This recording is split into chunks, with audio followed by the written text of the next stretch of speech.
आज हम लोग बात करने वाले हैं प्लांट स्ट्रेस के बारे में। प्लांट स्ट्रेस कहने का मतलब फसल का जो है स्ट्रेस में आ जाना या फिर फसल का टेंशन में आ जाना। जैसे ही फसल जो है स्ट्रेस में आती है तो उसकी ग्रोथ रुक जाती है और उस पर जो हमको प्रॉपर जो है उत्पादन प्राप्त नहीं होता है। तो आज की वीडियो में हम लोग उसी के बारे में डिटेल से चर्चा करेंगे कि फसल जो है स्ट्रेस में क्यों आता है तथा उसके आने के बाद फसल में क्या प्रभाव पड़ता है तथा उसको दूर करने के क्या उपाय हो सकते हैं। सबसे पहले हम लोग देखते हैं प्लांट स्ट्रेस कैसे आता है हमारी फसल में। जब भी हमारी फसल स्ट्रेस में होता है तो हमारी फसल की ग्रोथ जो है वो लगभग रुक जाती है या फिर धीमी हो जाती है। जैसे ही हमारी फसल की ग्रोथ धीमी होती है, क्योंकि फसल जो है लगभग 3 से 4 महीने की होती है, शॉर्ट ड्यूरेशन की क्रॉप होती है हमारी। इतने छोटे से टाइम में अगर जो है क्रॉप के मतलब 1 महीने 15 दिन भी 5 दिन भी अगर पौधे स्टेज में होती है तो हमारी क्रॉप के उत्पादन में काफ़ी ज़्यादा जो है नुकसान पड़ता है। सबसे पहले 2 टाइप से जो है फसल जो है स्टेज में आती है, मतलब कि 2 कारण रहते हैं जो फसल की स्टेज में आना। पहला होता है एबायोटिक, दूसरा होता है बायोटिक। कहने का मतलब अजैविक और जैविक 2 कारण होते हैं फसल की स्टेज में आने का। तो सबसे पहले हम लोग देखते हैं एबायोटिक या फिर अजैविक कारण की फसल जो है अजैविक ऐसे कौन से कारण होते हैं जिससे कि हमारी जो क्रॉप टेंशन में आती है। एबायोटिक स्टेज में जो है ठंडी, गर्मी का बढ़ना, फ्लडिंग आ जाना, मतलब कि जैसे बाढ़ में डूब जाना, सूखा पड़ जाना, इनबैलेंस जो न्यूट्रिशंस होते हैं, नमक वाला जो अपना पानी रहता है, तो ऐसे जो एबायोटिक मतलब अजैविक में ये सारे कारण आते हैं जो कि बाहरी कारण होते हैं। दूसरे नंबर पे आती है जैविक कारण। जैविक कारण में क्या क्या होते हैं उसके बारे में हम लोग चर्चा करते हैं। जैविक कारण में होता है एक तो कीट, जैसे कि कीट जो है क्रॉप को खा देता है, जैसे कि उसकी पत्ती तना को खा दिया तो उसके जो जाइलम फ्लोएम जो है बाधित हो जाते हैं, उससे पौधे स्ट्रेस में आ जाते हैं।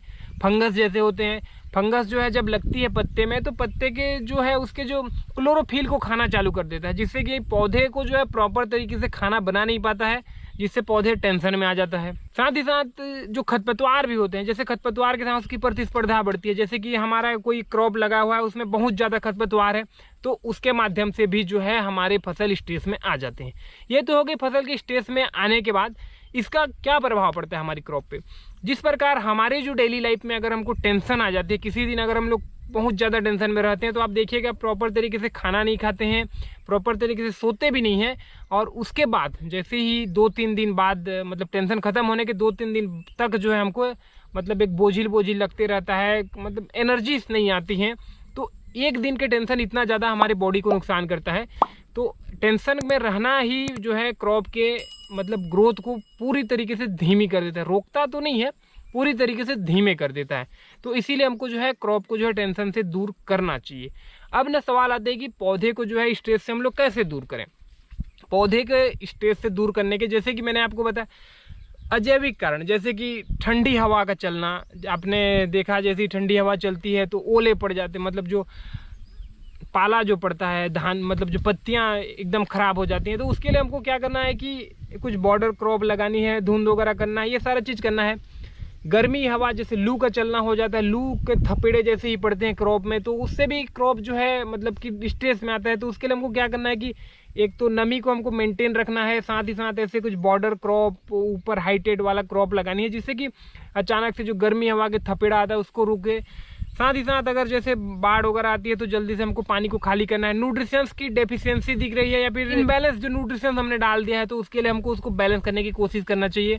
जैविक की मैं अगर बात करूं तो जैसे कि इंसेक्ट वगैरह है, फंगस वगैरह है, तो उसको हमको दूर करना है। प्रॉपर हमको उसमें पानी देते रहना है, ज़्यादा नहीं भरना है। अगर आप ज़्यादा भी पानी भरेंगे तो स्टेज में आ जाएगा, कम भरेंगे तो भी स्टेज में आ जाएगा। तो बराबर तरीके से पानी देते रहना है।